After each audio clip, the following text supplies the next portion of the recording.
अस्सलामु अलैकुम वरहमतुल्लाहि वबरकातुहू।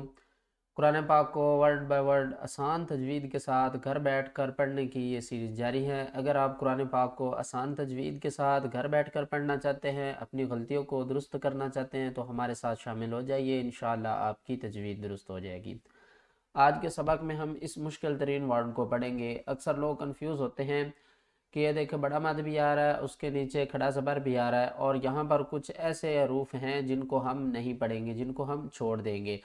और यहाँ पर देखें तो आ का वक्फ आ रहा है, और लास्ट में देखें तो वाव भी आ रहा है, ऊपर हमज़ा भी और ऊपर पेश भी और आगे हा भी, और इससे पहले मद। इसको किस तरह पढ़ना है अक्सर लोग कंफ्यूज हो जाते हैं। और उसके बाद अगर वीडियो अच्छी लगे तो वीडियो को लाइक ज़रूर किया करें।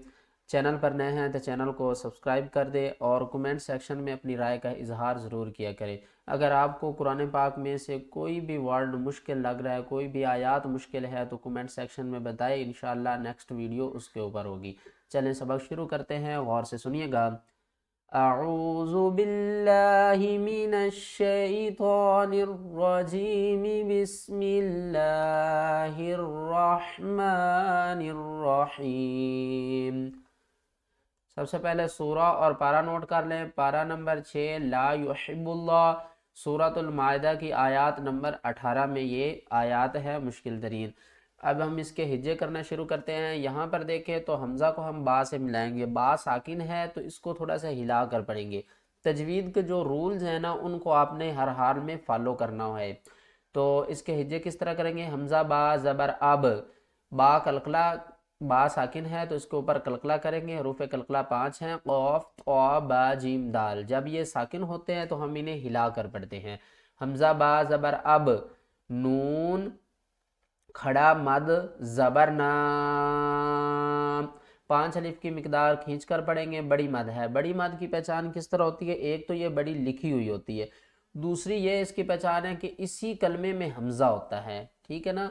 ये देखें, ये यहाँ पर एक कलमा मुकम्मल हुआ है, अब ना ऊ।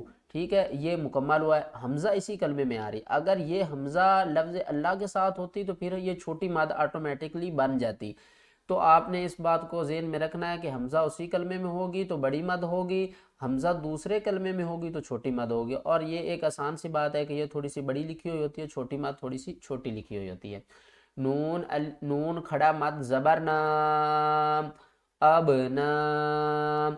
यहाँ पर देखें हम वाव को छोड़ देंगे, इस अलिफ को छोड़ देंगे, इस अलिफ को भी छोड़ देंगे, और लफ्ज़ अल्लाह के पहले लाम को छोड़ देंगे। क्यों छोड़ देंगे? ये देखें, ये जो चारों हरूफ हैं ना, ये चारों ही खाली हैं, यानी कि इसके ऊपर कोई हरकत नहीं है, ज़बर ज़ेर पेश नहीं है। तो हम क्या करेंगे? इनको छोड़ देंगे, और क्या करेंगे कि हमज़ा को लफ्ज़ अल्लाह के दूसरे लाम से मिलाएंगे। किस तरह मिलाएंगे?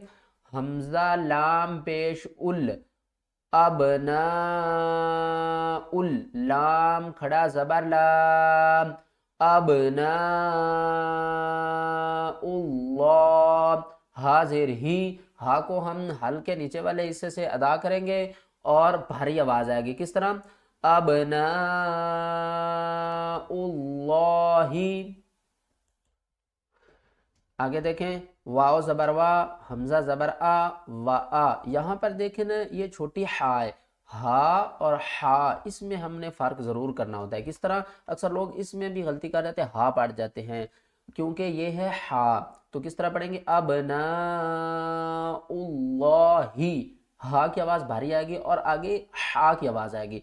वा आ हा बाज़ेर हिब, वा आ हिब, ही हिब। आवाज़ में फ़र्क वाज़ महसूस होना चाहिए। वा अहिब्बा, अलिफ मद ज़बर बा, वा अहिब्बा। हमज़ा पेश ऊ, वा अहिब्बा